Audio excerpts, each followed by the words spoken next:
Ladies and gentlemen, allow me to introduce you a man who I think will be our first elected MP. It's the fighting bull himself, Mr. Nigel Farage.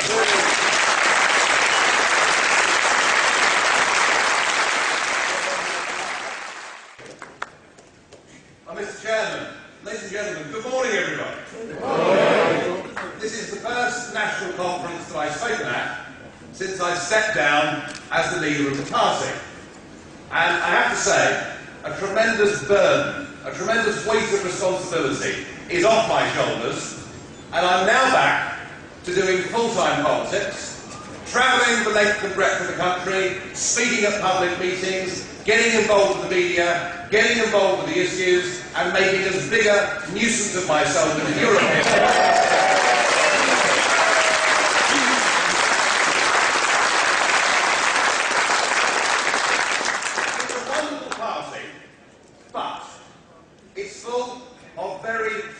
single-minded individuals, shall we say. And to lead a party like UKIP is a very difficult thing to do. And I want to tell all of you, if you don't know it, just how lucky we are to have, as our current leader, a man who I think is the most decent and honest man I have ever met in my life. We are privileged and proud to have Lord Malcolm Pearson.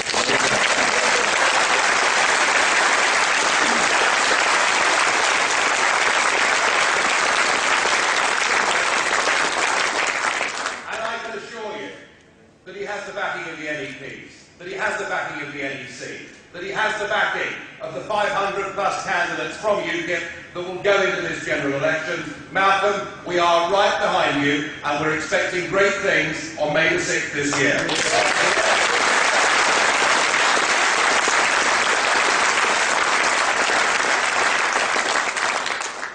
Now, I don't want to be rude, but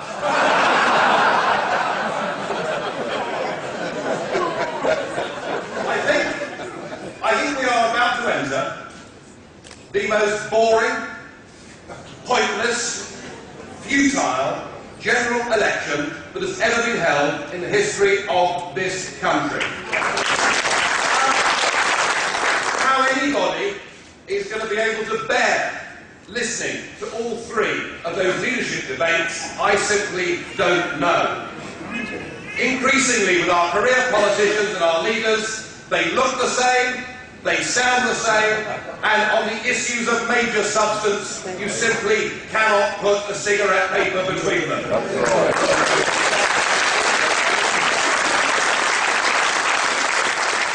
It increasingly makes no difference who wins this general election. Let me give you an example. Before I was an MEP, I had a proper job in the real world. And I worked for 20 years in the City of London. I was in commodities. But whichever way you cut it, financial services are Britain's biggest industry. And yet, it doesn't matter to them. It doesn't matter to any of the hundreds of thousands who work in financial services. It doesn't matter who wins the next election, because it won't be Mr. Brown, it won't be Mr. Cameron, it won't be a coalition government that set the rules and set the agenda for Britain's biggest industry. It will now all be controlled by three new regulatory agencies based in Brussels. If we haven't got the ability to control and regulate and run Britain's biggest industry, then frankly, shouldn't this general election be scrapped? Shouldn't we start again? And isn't the first thing that we need for us to have a referendum in this country so that we, the British people, can decide who governs Britain?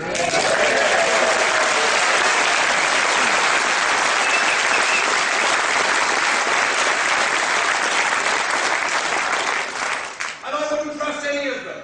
I wouldn't trust any of these parties. Remember that the Labour Party were elected promising they'd give us a referendum on the constitutional treaty. Well, they turned their back on that promise, didn't they?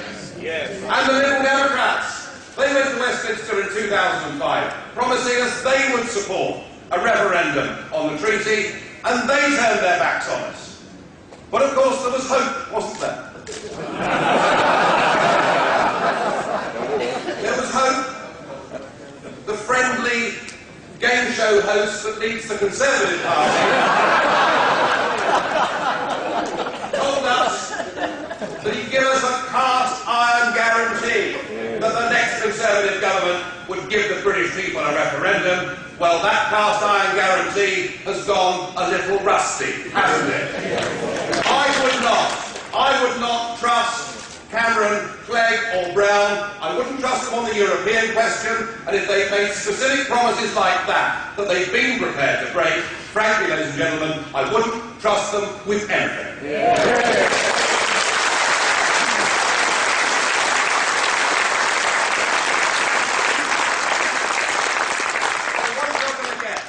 What you're going to get from the UKIP campaign is straight talking. We say what we mean. We mean what we say. We tell it how it is. We are not prepared for major political issues that affect the lives of everybody in this country. We are not prepared for these issues just to be brushed under the carpet, to be kept out of sight, for fear of causing offence, for fear of upsetting the children. We are a country that is in a desperate state. Our economy is in a desperate state. Our towns and cities are increasingly divided, with different ethnic and religious groups not speaking to each other. And our democracy, particularly since this Lisbon Treaty has gone through, is all but dead. I think the time has come for straight talking, and I think the great British public are ready to listen to a political party that is prepared to tell the truth, even if some of it, from time to time, may be a little unpalatable. We've got to face up to the mess that we're in, and I believe today that we're launching a manifesto that is not frightened of dealing with the issues that people really care about. We need to talk straight. Now, I've been getting a bit of practice in with straight talking.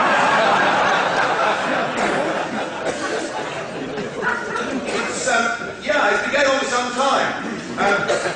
As a result, of course, of this treaty being passed, we've had these two giant political figures take over the big jobs in the European Union. We've got Baroness Cathy Ashton, who, of course, I used to be popular here.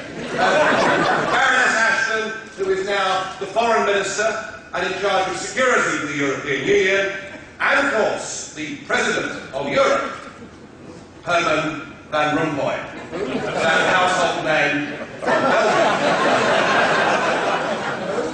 But it is interesting to see that now they have got their constitutional treaty, there's been a change of attitude, there's been a change of mood.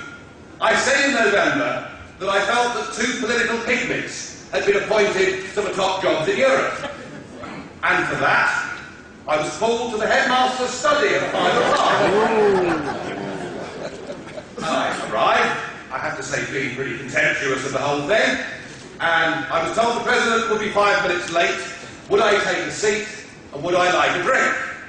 I said, well, funny you should say that. I'll ask you the tonic, please. That was the first official reprimand. And then, of course, the next time round, a few weeks ago, listen, I had to sit through that 14-minute dirge that this man delivered. But, of course, buried within it was the demand for an economic government of Europe. Buried within it was the demand for a new form of global governance. I think, in response to a man that, yes, I'd never heard of, but more important than that I've never had the chance to vote for.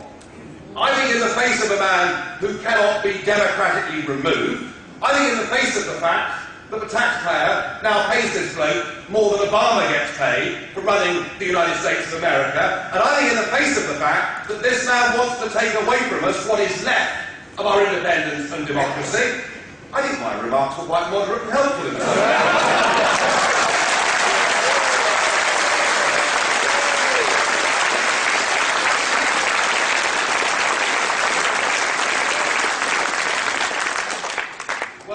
Meeting at the headmaster's office was less friendly than the previous one. I wasn't even offered a coffee this time. And I was asked to apologise. Asked to apologise to the President of Europe asked to apologise to the European Parliament, and asked to apologise to the people of Belgium. I had to say, hang on, old son, this is just getting a bit too long for me. I said I will apologise to bank clerks the world over, but I will not apologise.